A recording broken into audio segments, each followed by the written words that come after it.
Welcome to this very special edition of the KJ Masterclass Live, the show which ensures that you profit from your time spent here with experts, either through their industry insights, information, or simply learning from them. And today we have Briana Bowley. She's a trauma-informed nervous system regulation coach with 12 years of experience in high performance and self-development.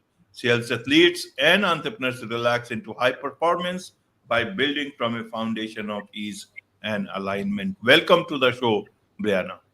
Thank you. I'm excited to be here. You are welcome. Welcome to the show. Welcome to India in this online form, Briana. And I'm sure not just in India, but a lot of people across the globe will benefit from what we are going to talk right now. We'll learn from you how one can relax properly, relax and get high performance for themselves. In that backdrop, we'll have our conversation. But before that, Briana, let's learn a bit more about you, your journey, your background, so that the audience learns a bit more about who they are listening to. Yeah, of course. So as you mentioned, I'm a nervous system regulation coach.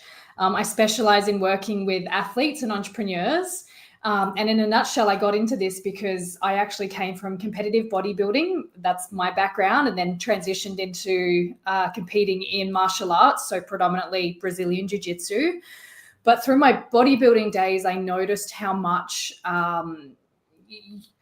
essentially, as I kind of pushed myself and did the workouts and did the dieting, plus was running a business on the side, I was really starting to struggle with burnout. And, I was having all sorts of hormonal issues. And eventually, I actually got to the point where I couldn't get out of bed in the mornings and just felt so burnt out and so fatigued consistently that, this was about a year of just not having any energy. And so, when I started to study the nervous system and started to understand how much when we're operating from stress, it's so detrimental to our performance. And at the same time, I was having the opportunity to work with a lot of really high level athletes and entrepreneurs across a number of different niches. And started to realize how much, when we know how to regulate our nervous system and we know how to move from relaxation rather than from this undertone of stress, our capacity to achieve what we want to achieve just skyrockets. Absolutely, Briana. So let's understand it a bit more. You talk about less is more.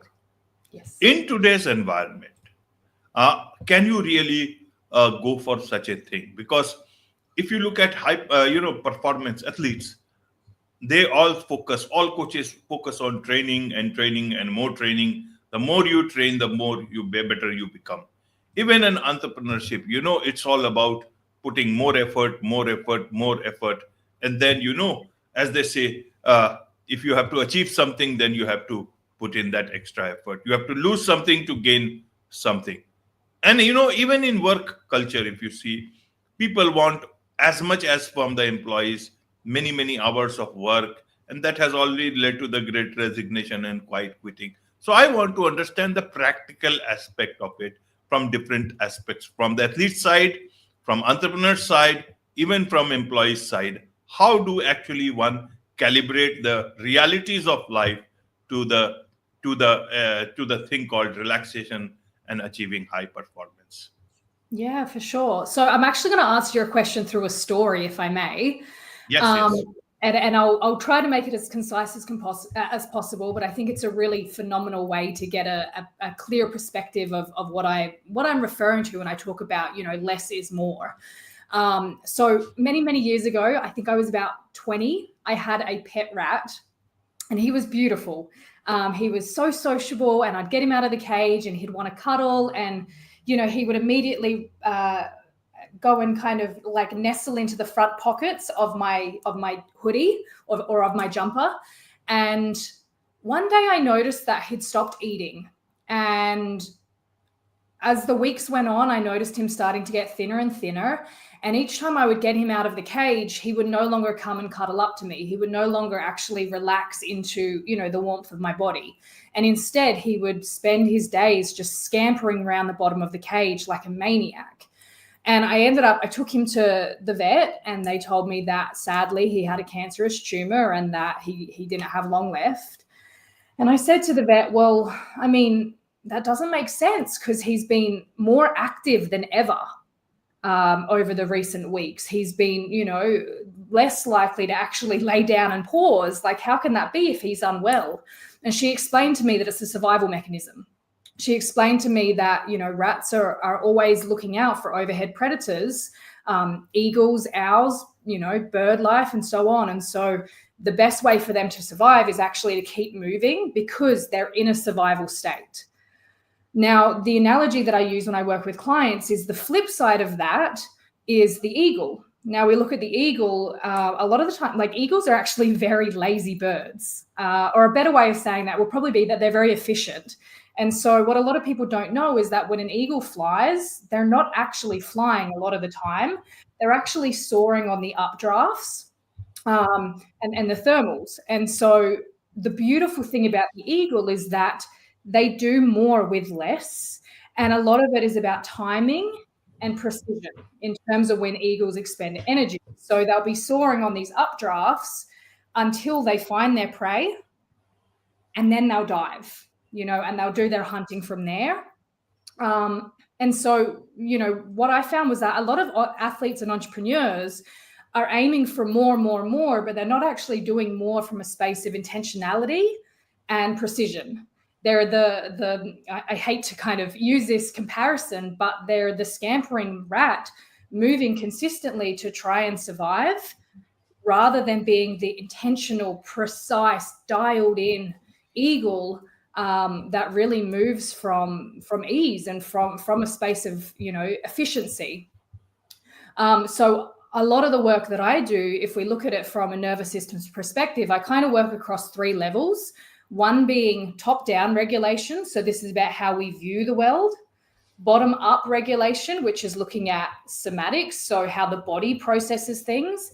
And then outside-in regulation, and that's looking at our environment, our communication, the relationships in our life, the clutter in our life, and essentially how much stimulus we're taking in. And so when I'm working with my clients to encourage that less is more model, it's really about filtering across these 3 levels in a way that we're only taking in the information that's either vital or that's going to actually help us get to where we want to go. Absolutely, Brianna. So, in that sense, how do we understand our nervous system? If they say, "Okay, Brianna, you are telling what I understand, that I understand well, but help me understand how it impacts our nervous system." Say, if I am always on the high performance sort of a trajectory, always looking for work, always, I feel good because I'm always doing something. I'm feeling, elated, and that excitement is always there. If I relax, I feel very, losing out on something. I feel somebody else will take the game away, that they will, win this race. So how does the nervous system look at all these ways that we put, different sort of pressures or relaxation on our system? Help us from that point of view. Yeah, absolutely. So I work in dealing with the fight, flight, and freeze response in the body. And there was something that you said there, and forgive me, I can't remember your exact wording, but it was something along the lines of that. If you relax, you feel like you're missing out on opportunities. And this is the thing, because a lot of the time, what people misinterpret as relaxation is actually a survival mechanism. I hear clients on a daily basis say to me, if I relax too much, I become lazy. And what they're referring to actually isn't relaxation, because relaxation is that precise, intentional, relaxed, confident, grounded state. What they're referring to is a form of disassociation, right? Laziness, not having the energy to go and do the things that you want to do, or kind of like tapping out of life, so to speak, that's a freeze response. And so, when we look at our fight, flight, freeze, I'll give you some examples, and we do see these in the animal kingdom as well. And as humans, we're ultimately animals. But, the freeze response is things like depression, a lack of willpower, fatigue, procrastination, numbness, just that almost like neutral to the point of that there's just nothing at all going on. That feeling of not being in your body. You know, we hear a lot of people talk about it's almost like they're looking down on themselves. They're not actually in their body. They can't feel their body. That's disassociation. We have our fight response, which that's where a lot of people are in that constant go, go, go, you know, always trying to kind of fight their way to getting things done. And then we have our flight response, which is, it can be quite similar to the fight response in terms of how it looks in the body. But it's that anxious energy. It's that, you know, feeling of like needing to keep moving, very similar to what I shared in the story of the rat. And so, you know, it's that difference between recognizing that relaxation is actually the prime state to be in, but not confusing it with a freeze response. Absolutely. Now, why is it so that in today's time, when we are, people have got this whole idea about, that if you need to be successful, then you have to, you have to face those things called burnout and all those things. They are part of this whole process. Without that, neither you feel successful, neither you feel that great. It does not make you feel as if you have worked hard enough. You think you have got this thing very easily. That is why some people talk about imposter syndrome and all those things. So how should we look at this part of understanding? Means, why do we have to face all these negative things and then feel that we have achieved the success the right way? What would you like to tell people who think this way? Yeah. Well, I think a lot of, you know, that kind of way of perceiving things, of needing to earn something, of needing to, you know, burn out and struggle in order to gain something. A lot of that is, you know, based on belief systems. It's cultural, it's, you know, social paradigms. And I do believe that those things are there inherently as feedback mechanisms. So for me, I wholeheartedly believe that the burnout that I experienced from bodybuilding was actually a signpost, if you will, to let me know that I wasn't living in alignment with my highest values, that I wasn't living in true alignment with my values, mission, and purpose. And so, you know, I encourage my clients to always look at fatigue or any dysregulation pattern, fight, flight, or freeze, as feedback to help us get back in alignment with what's actually in our highest. Because my belief is that when we're truly living in alignment with our purpose, it adds energy, right? We don't burn out. We don't feel fatigued. In fact, it's quite the opposite, that our greatest sense of health and well-being and energy and vitality actually comes from living in alignment with who we're truly here to be. And anything that's the opposite to that is simply just feedback to help us get closer to that path. Absolutely, absolutely, Brianna. I totally get it and I totally understand it. Now, for others to understand, how should they understand this thing called, you talked about the example about the eagle. And that eagle example reminds me of the example of another called snipers. They take their aim, they are there, and they wait for the right moment. Till that time, they are there intently watching things. They are relaxing also. That's their, I don't know how they do it. But in terms of productivity and efficiency, people seem to notice much more productivity rather than efficiency, especially in organizations. They think you are there for many hours, it means you are productive. If you have done your work in 4 hours, you have completed it.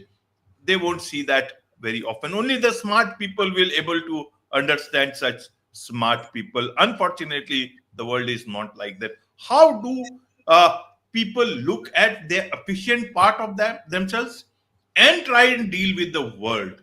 Is it that they have to find new places, always look at things which is much more, towards efficiency rather than productivity, that everyone has to realize their own strength? I want to understand, what type of clients do they come to you? What are the questions that they ask of you? Yeah, I mean, what I believe is that For myself and for most of my clients, we not only want to experience success in our chosen pursuits, but we also want to live a really incredible life in other facets, in our relationships, in our family dynamics, travel, in our, our health and well-being. And so it's really the efficiency conversation is really about being able to have, for lack of a better word, balance. And I personally don't love the term balance, because I think balance looks so different for everyone and it's kind of been misconstrued a lot. But it's about being able to live holistically. And so when we're aiming for,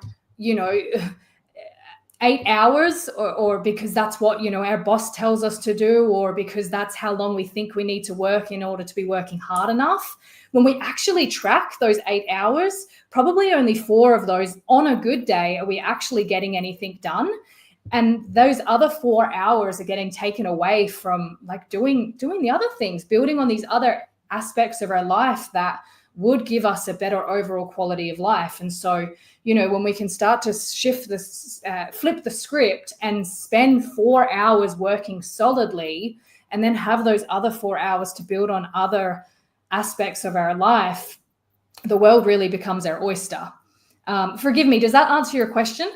Yes, Brianna. So I want to understand from you how, especially, uh, entrepreneurs, athletes you talk about, but especially entrepreneurs, how should they get started? How do they understand this part of, relaxation as well as high efficiency? Because a lot of young people are into, entrepreneurship startups, and, and they are not able to, they want to put their best, they want to work very hard, but they also have to also understand about efficiency and about relaxation. How do they do that? And also in employees also, many a times we get to hear this word about burnout and all those things. What are the things that they can do? How do they get started with this whole concept of, relaxation and achieving success? Yeah. Well, I really believe in allowing the body to be the guide, allowing the nervous system to be the guide, because for me, what looks like efficiency may be very different to what looks like efficiency for you. So I mentioned the fight, flight, freeze response. What I always suggest to my clients is to start off by actually mapping out your unique nervous system. So what that means is recognizing what situations in your life send you into a survival state. So, it could be something as simple as that. I'll give you an example. I had a client a few weeks ago who mentioned to me that every single time he opens his emails, it sends him into a stress state, and then he struggles to be productive for another, half an hour after opening his emails. And so what we got really clear on was that, first of all, his emails are sending him into a fight response. So it's bringing up levels of anxiety, it's bringing up levels of defensiveness, and that's not a productive state for him to be in. But also we identified what emails it was specifically that was creating, that was shifting him into that state. And we came up with I suppose, a game plan to not only, I guess, manage when he accesses those emails, so that he's no longer having that stimulus inject itself into his life, but also for when he has to look at those emails, how he can kind of repattern his own system to not be thrown off center when he's reading them. So it's to simplify my answer there, it's really about identifying what the key stresses are in your life that are kind of like pulling you back and stopping you from being able to show up optimally.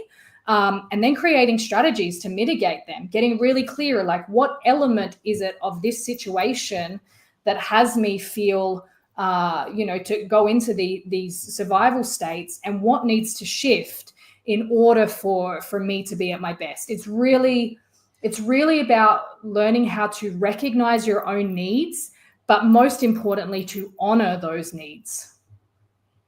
Absolutely. There is much to learn about all these things from you, Brianna, and I'm sure a lot of people would want to connect with you, learn more about these things, be your client. What is the best way for them to do so? Yeah, so if you search just my name on social media, I also have my website, briannabowley.com. I have an entire training library of free libraries. So if they go briannabowley.com/links, they can jump in and get a bunch of free resources and identify what program is going to be the best fit for them.